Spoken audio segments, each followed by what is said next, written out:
Experiências que Edifica de hoje está com um modelo e um formato diferente. Nós estamos no Moca Café e eu vou entrevistar a Débora, do blog da Dé. Ela vai me contar, gente, experiências lindas dela no relacionamento. E o tema de hoje é namoro com propósito.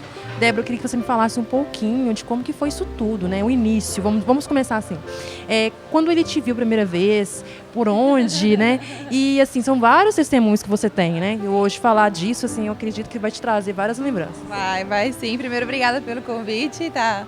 É muito legal sempre relembrar um pouquinho da minha história, porque eu já sou casada há 6 anos, então eu vou ter que fazer uma parata aqui, mas...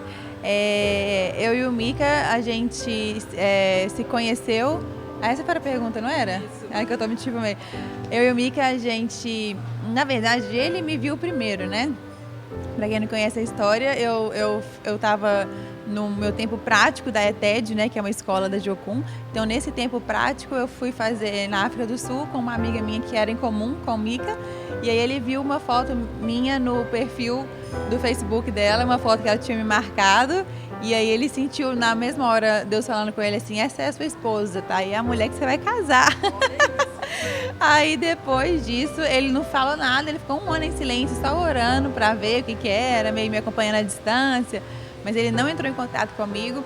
E aí passou um tempinho, ele tinha que vir ao Brasil, porque ele estava fazendo um trabalho voluntário aqui. Então ele veio pra cá e ele conversando com essa amiga nossa em comum, ele falou assim, tem como você apresentar ela pra mim, né, fazer aquele meio de campo. E foi aí que ela me mandou mensagem, só que na mensagem ela falou que era pra gente encontrar com um grupo de amigos da Finlândia. Ela não tinha mencionado que seria só um. Estratégia. Isso chama estratégia de Deus, entendeu? E aí depois aí eu falei, vou depois do meu trabalho, né? Não tô fazendo nada, eu fui. E aí quando eu cheguei lá era só ele. Mas da minha parte, assim, eu não tive interesse nenhum, porque eu já imaginei, na minha cabeça não tinha possibilidade disso acontecer, é muito longe, eu nem sabia onde a Finlândia ficava, quase, para ter noção. E aí a gente conversou, foi uma noite agradável e tal, e aí eu fui embora. E aí depois disso ele pegou meu telefone com a Sara, né, minha amiga, e ficou, tipo, aquele negócio, né, mandando mensagem e perguntando. Depois ele voltou pra Finlândia e aí ele ficou mandando, tipo, uma foto cada dia de como o dia dele tinha sido, né? E aí no início eu achei, que legal, né? Tô conhecendo um pouco mais. Mas como ele fazia todo dia, eu falava, que no final eu já tava assim, não aguento mais, eu sabia que ia ter. Mas aí com o tempo, assim, eu fui meio tipo, ele fez um site pra mim no Natal, e falando Feliz Natal Dé. E aí eu falei, nossa, mas porque da minha parte eu não me imaginei que ele tinha tido nenhum interesse, né? Achei que era só assim, mais uma amiga da parte dele. E aí quando ele fez esse site, alguma coisa clicou em mim, eu falei assim, eu acho que esse menino tá com interesse, porque não é possível que alguém ia gastar esse tanto de tempo. Aí eu falei com essa amiga minha e ela falou assim, eu não sei como que você não percebeu isso antes, né? E aí eu falei, será? Só que depois desse dia parece que alguma coisa, uma chavinha eu falo, né, que virou na minha mente.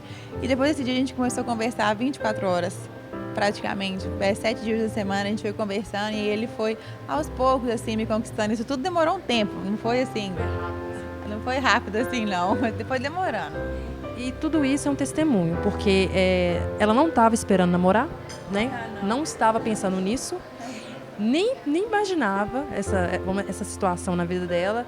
Ele a encontrou através de uma foto e começou ali algo de Deus, vamos dizer assim, porque Deus falou com ele primeiro, depois falou com ela, a confirmação, e aí começou, né? Vamos dizer assim. E quais foram os sinais que você viu de Deus ali no relacionamento de vocês, que foi confirmando pra você que era ele, vamos dizer assim?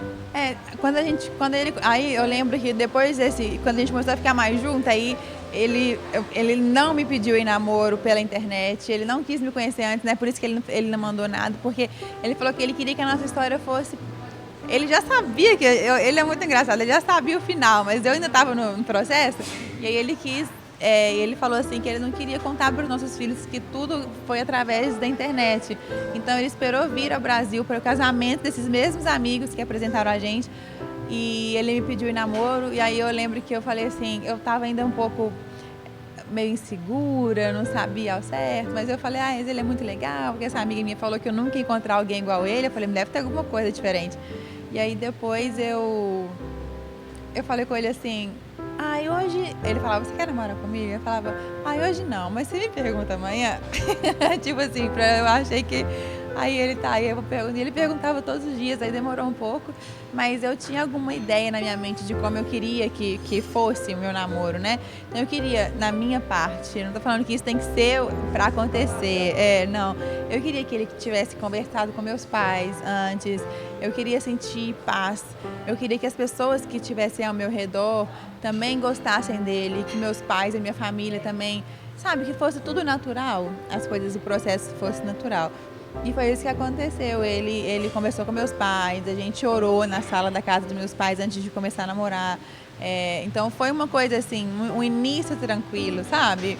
E durante o namoro também foi um namoro tranquilo, mas como eu ainda estava saindo de uma fase que eu estava bem insegura, com meu coração bem machucado, eu ainda estava um pouco receosa mesmo assim. Então foi ao tempo que as coisas foram acontecendo. E é muito lindo ouvir um testemunho assim, porque tem espera, tem propósito, né?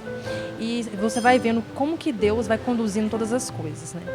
E no decorrer do relacionamento de vocês ali, você casou, né? Aqui no Brasil?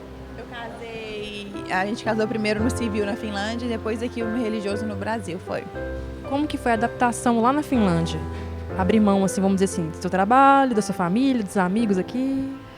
Depois que a gente namorou um tempo e aí a gente, logo assim, a gente já ficou noivo quando a gente casou na Finlândia primeiro e depois aqui no Brasil, a gente morou 2 anos no Brasil, então a gente não mudou logo assim em seguida, que foi muito bom pra mim, né, no caso, mas aí eu senti, quando a gente estava voltando de uma viagem, a gente tinha planos para ir para outro lugar, mas eu senti muito forte Deus falando comigo que era tempo da gente ir pra Finlândia. Então, quando eu contei isso pra ele falou assim, mas você veio falar isso, né? Tipo, não foi uma ideia dele, foi uma ideia minha. Na verdade, foi uma ideia de Deus, né? E aí, a gente foi pra lá, no início, não foi... a gente, tipo, Deus falou com a gente, nós vendemos todas as nossas coisas que a gente tinha acabado de ganhar. Quem em casa sabe, quando eu tinha, sei lá, menos de 2 anos de casado, tudo novinho. E eu senti de vender tudo pra gente começar a nossa vida lá, abrir a porta da minha casa. E coloquei preço em todas as coisas que eu tinha. E eu vi pessoas levando meu sofá embora, eu adorava meu sofá. Então era tipo... e a gente foi tudo muito rápido. E a adaptação no início não foi uma das coisas mais fáceis, porque a Finlândia é um país completamente oposto do Brasil, né, em relação ao clima. Lá fica escuro muito cedo. Então isso foi um pouco difícil para mim, ainda é um pouco difícil para mim adaptar nessa escuridão toda. Mas aos poucos eu fui fazendo amizades, eu aceitava todo mundo que falava, vamos tomar um café? Eu falava, vamos, com todo mundo para eu poder conhecer mais as pessoas e ter mais amigos. E esses amigos que eu fiz no início são meus melhores amigos, eu tenho eles até hoje. E a gente também está numa igreja, que a gente está firmado, numa comunidade. Então Deus tem feito da Finlândia o meu lar mesmo, agora. E um testemunho que virou extraordinário de Deus na vida da Débora, né, gente? Então, assim... A Débora vai deixar uma mensagem para vocês, uma experiência que edifica, para vocês que estão vivendo esse extraordinário de Deus, ou quer viver esse extraordinário de Deus, vamos dizer assim. É uma mensagem para diversas áreas. Hoje o testemunho dela aqui é sobre o namoro, né? A experiência dela é sobre o namoro. Mas e você que está passando por uma outra experiência de qualquer área da sua vida aí, e você não sabe como começar ou viver esse extraordinário de Deus, né? Então, é com você. O meu conselho para você é corre para Deus. É o melhor lugar para você estar, né? Porque é através dele que você se conhece, que você sabe quem você é, que você sabe o seu propósito. Então, se você tem a sua identidade firmada em Deus, se você sabe quem você é nele, as outras coisas vão se encaixando no decorrer da vida, né? Do seu percurso. Então, no seu lugar secreto com Deus, gera isso mesmo lá dentro, sabe? Conversa com ele. Eu gosto muito de falar desse relacionamento com Deus, porque é uma coisa que as pessoas acham que pode ser uma coisa meio distante, mas ele tá logo aí do seu lado, querendo te ouvir, e ele tá pronto para que você viva esse extraordinário com ele, né? Porque a gente vive o ordinário, mas o extra, né? O que vem além é através de Cristo. Então eu oro para que a sua vida seja cheia de Deus, para que você possa refletir a glória dele aonde você estiver e para que esse extraordinário que você está querendo viver, nesse sonho que você está querendo, coloque nas mãos dele, peça ele para te guiar e deixe com que o resultado disso tudo seja para honrar e glorificar o nome dele, porque é só por isso que a gente está aqui, para deixar que ele seja glorificado e mandar a glória toda de volta para ele, porque é isso que importa, né? É isso que importa, é isso mesmo. Muito obrigada por essa experiência, que Deus continue te abençoando, sua família. A filha dela é linda, gente. Esqueci de falar. Mas sua filha é linda, e assim, sua família é linda, que Deus continue te abençoando. E a experiência que edifica de hoje foi isso, essa experiência maravilhosa da Débora, desse tema, né? Namoro com propósito. Então, assim, namore com alguém que tem os mesmos objetivos que você, os mesmos planos que você, né? E não tente fazer tudo. Permita que Deus, né? Debaixo da vontade dele, e você seja guiado aí para as coisas que Deus for direcionando para você, né? E sem ansiedade, né? Que é o melhor, né? Descansar no Senhor. E é isso aí, gente. Até mais. Tchau, tchau.